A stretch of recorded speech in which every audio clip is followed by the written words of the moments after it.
Assalamualaikum warahmatullahi wabarakatuh.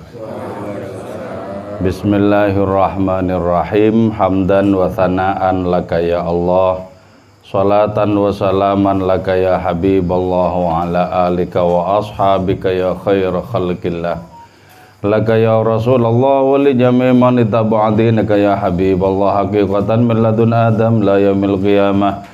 Wa nakhussu khususan minhum ila hadratus Syekh Abdul Qadir Al-Jailani qaddasallahu sirrahu radhiyallahu lana wa lahumul Fatihah. A'udzu billahi minasy syaithanir rajim. Bismillahirrahmanirrahim. Alhamdulillahi rabbil alamin arrahmanir rahim maliki yaumiddin.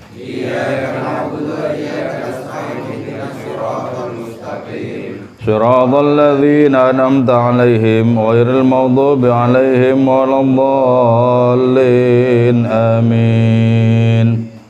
Litaqarrubina ila Allah ta'ala li mahabbatina ila Rasulillah sallallahu alaihi wasallam li salamatina fid din wad dunya wal akhirah, li qadai duyunina li qadai hajatina min hawaijid dunya wal akhirah, li taysir arzaqina halalan thayyiban mubarakan katsiran wasi'an, li sihhati ajsadina wa qulubina, li amradina zahiran wa batina, li daf'il balaya wal mihan wal fitan wal amrad wal asqam, wa li manafi'ina li masalihina li ahli baitina wa auladina wa dhurriyyatina wa jiwarina wa asdiqaina wa jamil muslimin wal muslimat wal mu'minin wal mu'minat la minhum wal amwat, wa li'izzil islam wal muslimin bijudika ya Allah, bi syafaati nabiyyika ya Allah, bi barakati awliyaika ya Allah, wa bi asraril Fatihah. A'udzu billahi minasy syaithanir rajim. Bismillahirrahmanirrahim.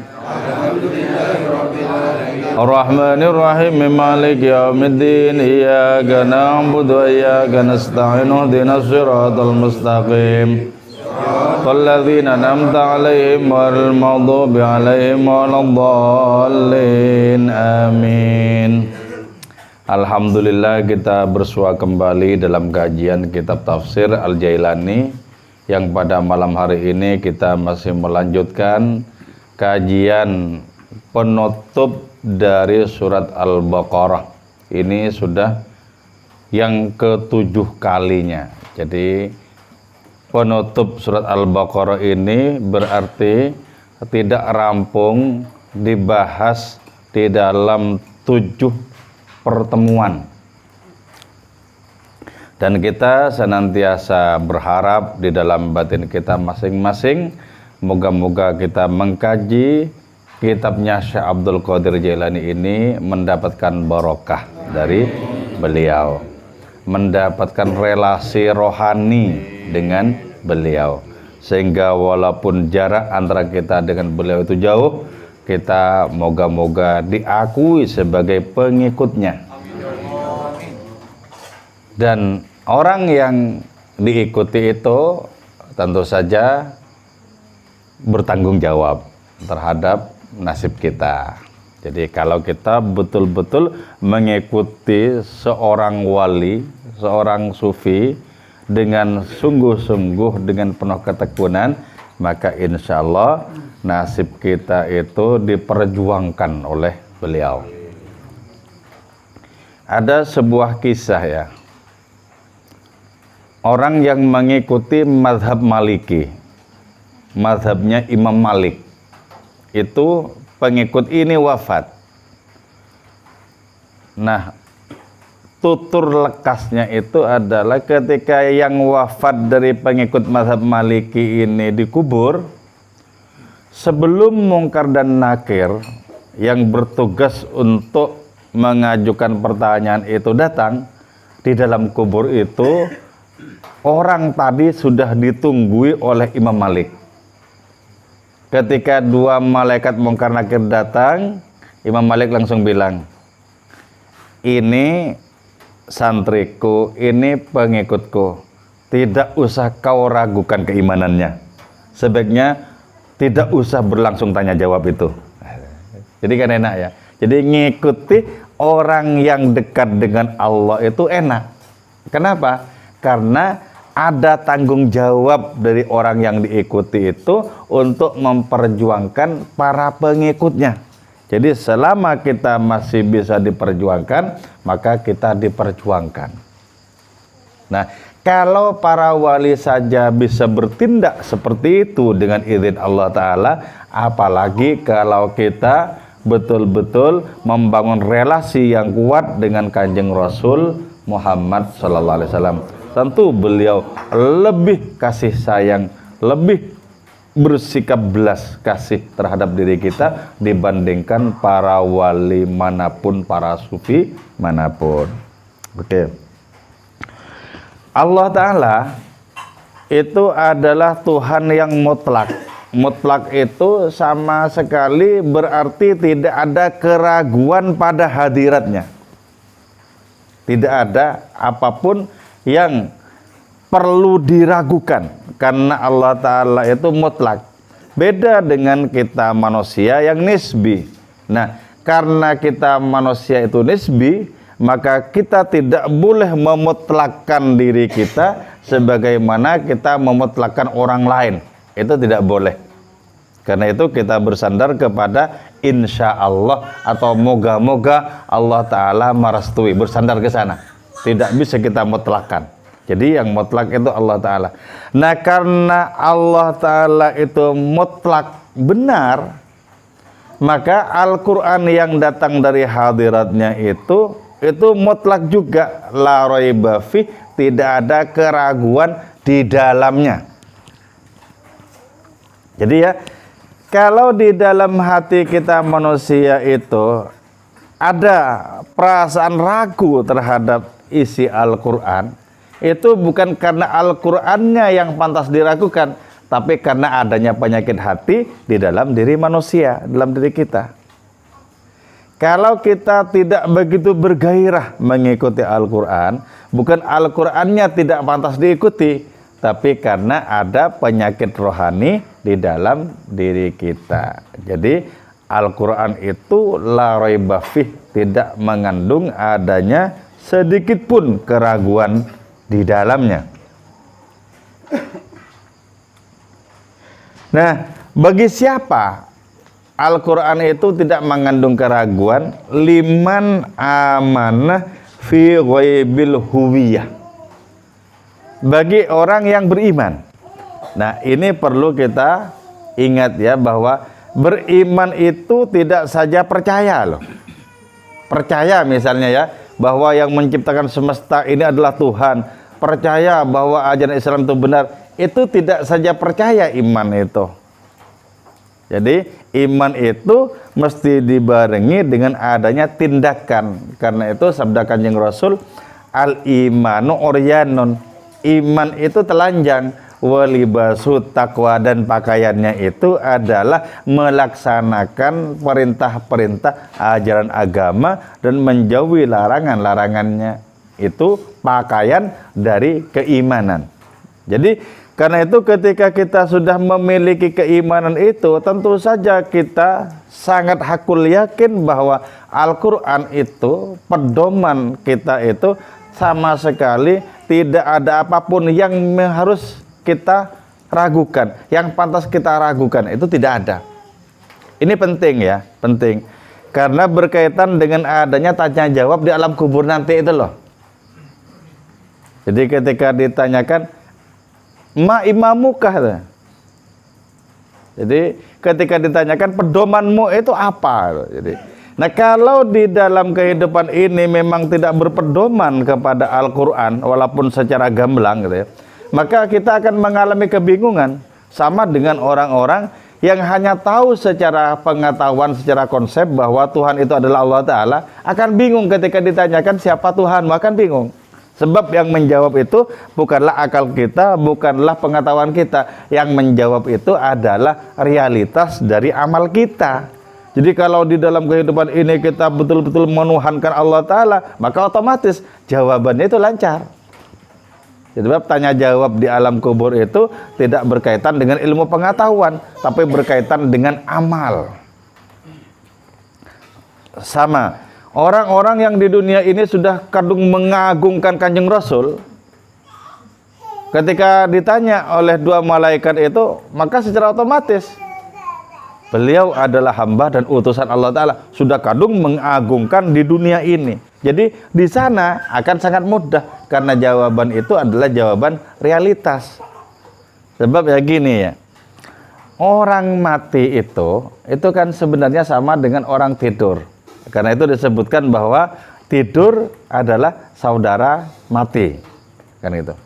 Jadi coba misalnya begini, apa ya seseorang yang sebelum tidur itu tukang jahit, gitu ya, tukang jahit, terus bangun tidur jadi tukang bangunan, ya nggak bisa, tetap sebagaimana tukang jahit, itu loh, tukang jahit. Artinya apa? Ketika orang di dunia ini senang kepada kebaikan, maka ketika ditanyakan tentang kebaikan lancar. Sebab apa? Itu sesungguhnya meneruskan profesi ketika berada di dunia. Apa ya, misalnya ya, orang yang sebelum tidur itu penjahat, perampok, penggendam, bangun tidur terus jadi orang yang rajin ngaji gitu. Ya enggak. Jadi karena itu kita mesti membiasakan diri dengan kebaikan-kebaikan, sehingga di sana kita tetap akrab dengan kebaikan. Dan nama lain kebaikan itu adalah kenikmatan. Jadi karena itu apa yang disebut sebagai pahala itu kan kenikmatan. Itu nama lain kebaikan. Siapa orang yang demen terhadap kebaikan, maka di sana akan berselimutkan kenikmatan. Sebab kenikmatan adalah istilah lain dari adanya kebaikan. Kenapa kebaikan kok disebut dengan kenikmatan? Sebab seluruh kebaikan itu adalah hidangan dari Allah Ta'ala. Hidangan itu. Seluruh kebaikan itu hidangan. Karena itu kita berusaha agar sehat secara rohani, supaya setiap kebaikan yang kita kerjakan itu nikmat kita rasakan. Kalau sampai nikmat seperti itu, maka di sana tetap akrab kita dengan kebaikan yang nama lainnya adalah kenikmatan itu. Sebab ya, ini ibaratnya ya, perumpamaannya, dunia ini adalah kondisi kita sebelum tidur. Nah, akhirat nanti yang diawali dengan alam kubur adalah kondisi setelah tidur. Itu perumpamaannya. Jadi nggak akan berubah-berubah. Karena itu kita bisa secara garis besar itu mendeteksi, oh ini orang baik, ini orang beruntung, bisa. Walaupun kita tidak bisa lantas memutlakkan kalau ini pasti surga, ya enggak. Itu melampaui hak prerogatif Allah Ta'ala, itu enggak boleh kalau begitu. Jadi kita kenapa membiasakan diri dengan kebaikan? Agar kebaikan itu menjadi watak kita, menjadi tabiat kita. Agar sembah sujud itu menjadi watak kita, menjadi tabiat kita. Makanya dijelaskannya, orang-orang yang di dunia ini rajin baca Quran, di alam kubur pun tetap baca Quran loh. Walaupun di alam kubur itu tidak ada taklif, tidak ada perintah agama sebenarnya. Orang-orang di akhirat itu tetap sholat, walaupun tidak ada kewajiban untuk sholat. Kenapa? Sudah kadung menikmati. Coba contohnya ya, simbah-simbah itu ya, yang dari masa mudanya itu tekun bekerja. Itu walaupun sudah tua, enggak enak kalau diam. Tetap saja ada yang ditekuni, cabut-cabut rumput, apa, ada saja. Sebab merasa tidak enak kalau nganggur itu. Itu kan berarti apa? Kebiasaan itu sudah menjadi watak, sudah menjadi tabiat. Jadi karena itu kita harus apa? Harus betul bersungguh-sungguh agar kebaikan itu menjadi tabiat diri kita. Nah, kalau kebaikan tabiat diri kita, maka kita tidak sudi untuk berpapasan lagi dengan keburukan-keburukan. Kenapa? Sudah tidak selera. Sudah tidak selera dengan keburukan-keburukan. Jangankan dengan keburukan, dengan lalai sudah tidak selera. Hobinya itu apa? Tersambung terus dengan Allah Ta'ala lewat zikir. Hobinya itu. Dan kita tahu ya, kalau orang ketemu sesuatu yang disenangi, pasti orang itu energik, bergas, senang. Enggak mungkin melempem-melempem, itu enggak mungkin. Kalau melempem-melempem itu ya memang tidak begitu enak rasanya itu. Memang agak sakit. Jadi air itu rasanya pahit gitu loh. Tapi kalau memang yang dinikmati, siaga terus, siaga. Seperti para sahabat Nabi ya.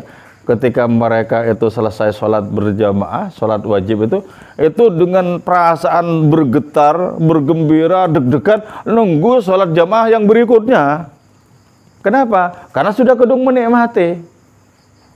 Makanya dalam bentuk cinta yang meluap-luap, Syekh Abdul Qadir Jailani itu sholat subuh dengan wudhunya sholat isya selama 40 tahun.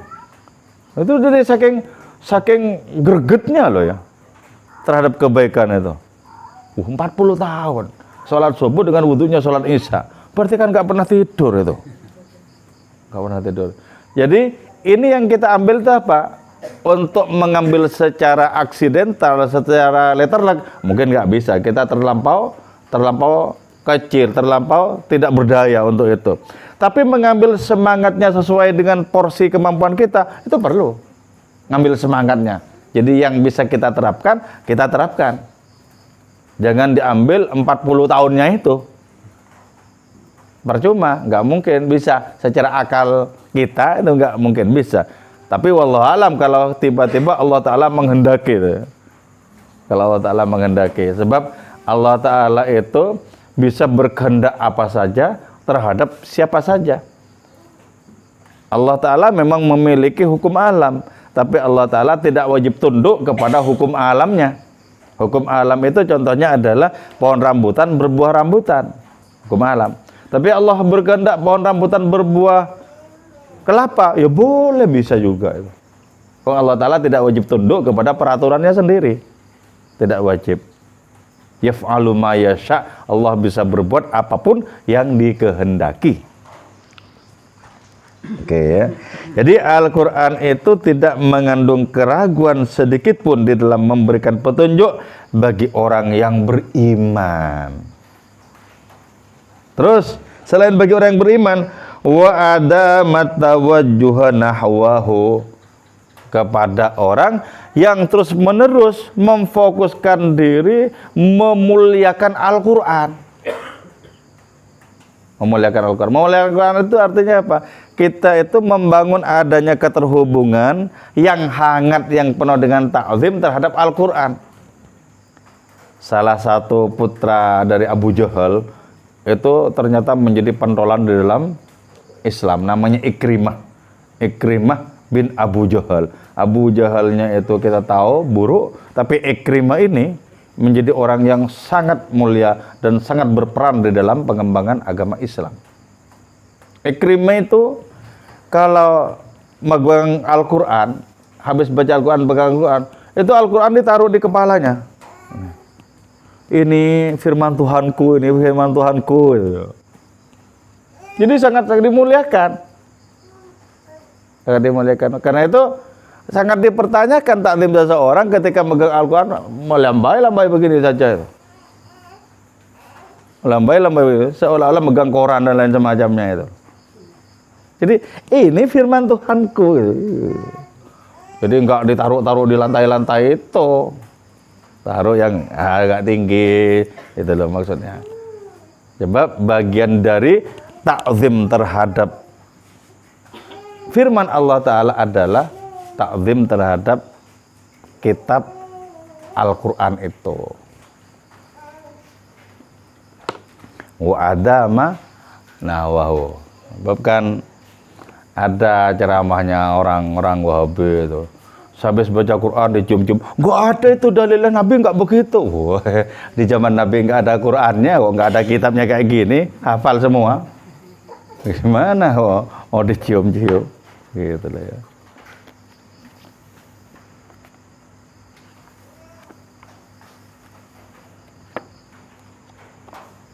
Oke, kita lanjutkan. Sarifan ila azmika an kulli ma yushghiluka an rabbika. Nah, di samping kita tawajuh fokus kepada kebenaran Allah Ta'ala. Jadi kebenaran Al-Quran itu tidak saja tertuju kepada model kitab ini, tapi seluruh kebenaran kan terkandung dalam Al-Quran. Nah, kita ketika fokus terhadap kebenaran, fokus terhadap kebaikan, kita menikmati konsentrasi terhadap kebaikan, terhadap kebenaran itu, di saat itulah kita mesti hati-hati, jangan sampai kita disibukkan oleh berbagai macam pekerjaan yang membuat kita itu memiliki kekendoran di dalam fokus terhadap Allah Ta'ala lewat ta'zim terhadap Al-Quran itu.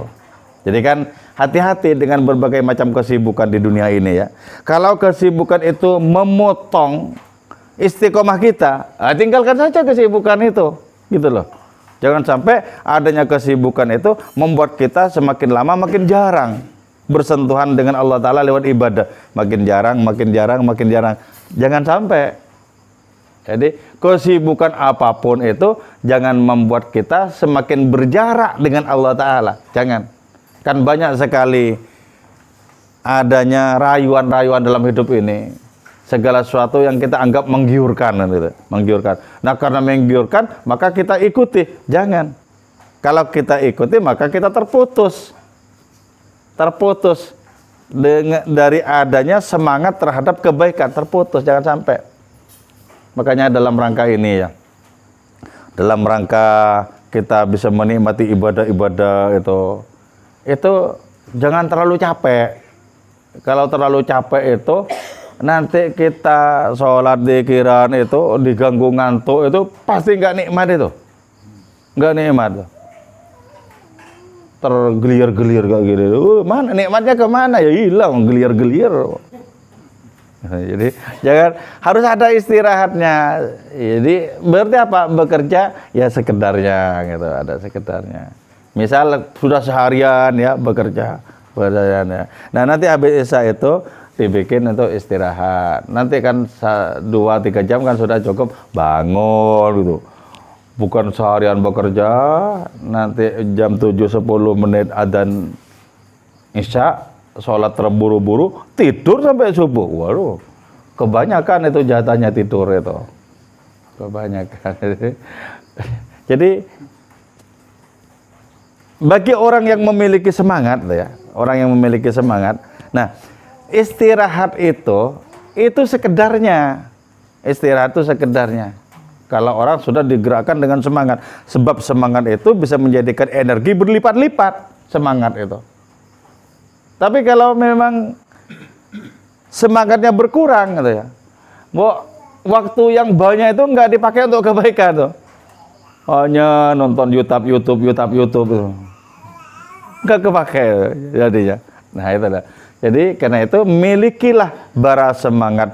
Api semangat itu mesti kita miliki. Ketika kita menyaksikan diri sendiri itu sudah mulai redup, nah kobarkan kembali, charging lagi biar semangat.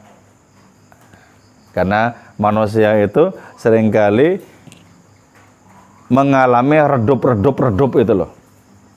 Kecuali orang yang sudah betul-betul dimabuk cinta kepada Allah Ta'ala, itu sudah tidak ada redupnya, berkobar terus-terusan.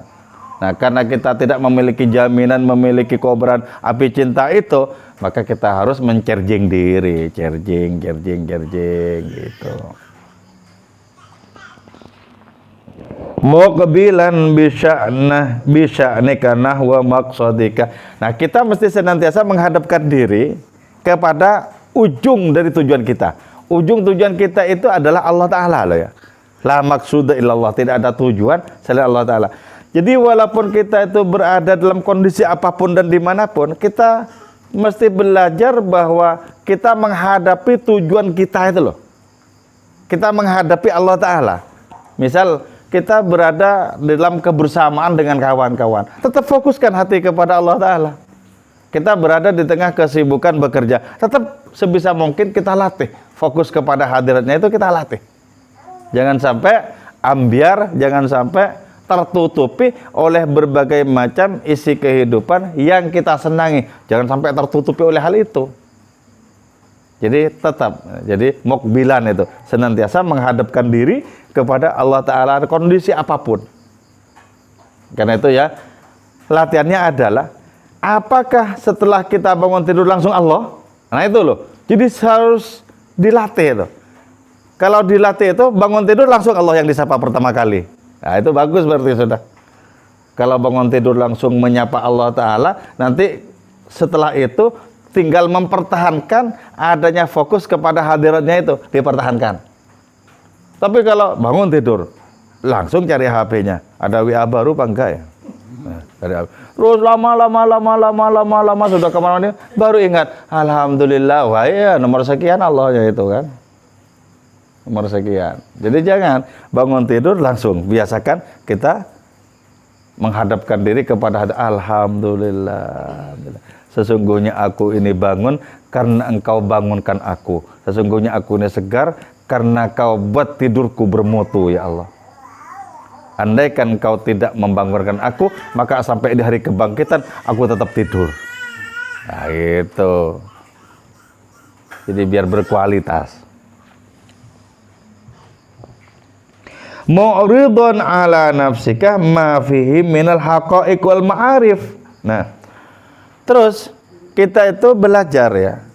Belajar untuk menyelami berbagai macam hakikat di dalam Al-Qur'an. Belajar untuk menyelami berbagai macam ma'rifat. Oke, hakikat itu begini ya, hakikat. Hakikat segala sesuatu itu sesungguhnya cuma satu, Allah Ta'ala. Hakikat segala sesuatu itu adalah Allah. Karena itu orang sufi mengatakan, aku menyaksikan engkau ya Allah di dalam rupa orang yang duduk. Aku menyaksikan engkau dalam rupa orang yang berdiri. Aku menyaksikan engkau dalam rupa orang yang makan. Aku menyaksikan engkau dalam rupa orang yang minum. Dan lain semacamnya. Jadi hakikat segala sesuatu itu hanya satu, Allah Subhanahu wa Ta'ala. Nah, ketika kita berhadapan dengan segala sesuatu dan kita otomatis connect dengan Allah Ta'ala, itu berarti kita mengalami hakikat. Mengalami hakikat. Misal begini, tadi burdahan ya, sholawatan. Kita bisa merasakan misalnya bahwa sholawatan ini sesungguhnya energinya dari engkau. Bacaannya itu asal usulnya adalah engkau.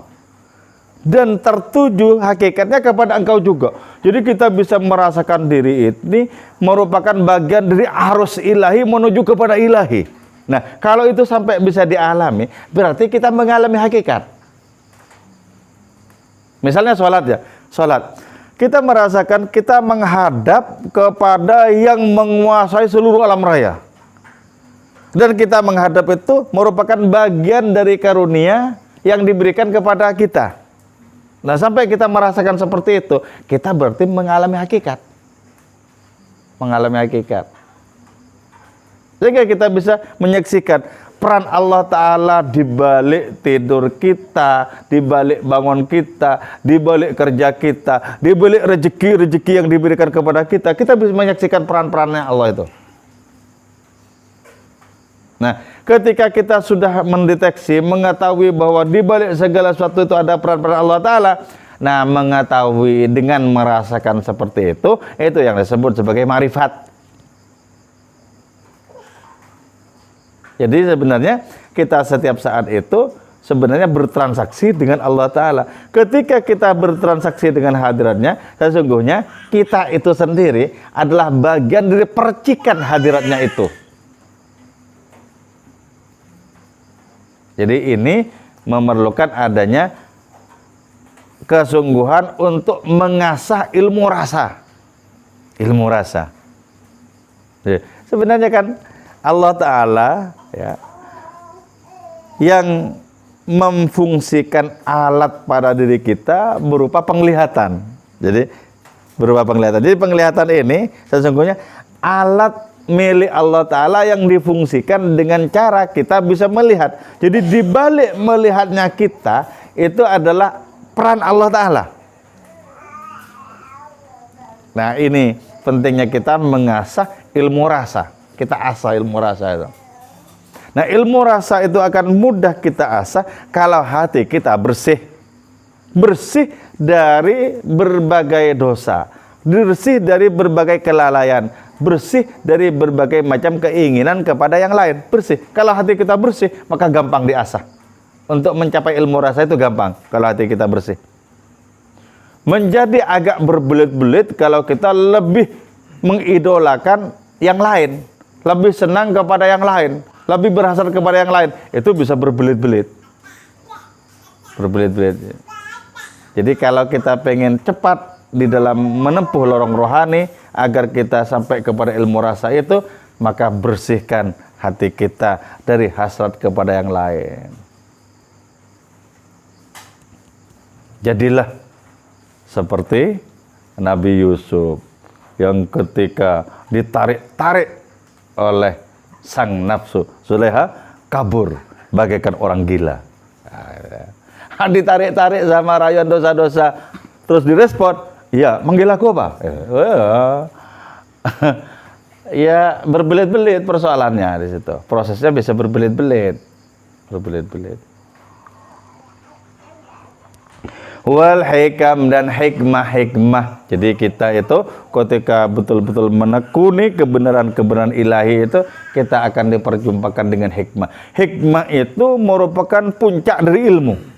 Jadi hikmah itu di atas ilmu.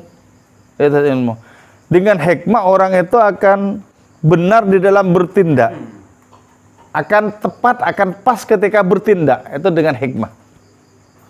Kan ada kalanya kebenaran kalau disampaikan tidak pada tempatnya bisa menjadi fitnah.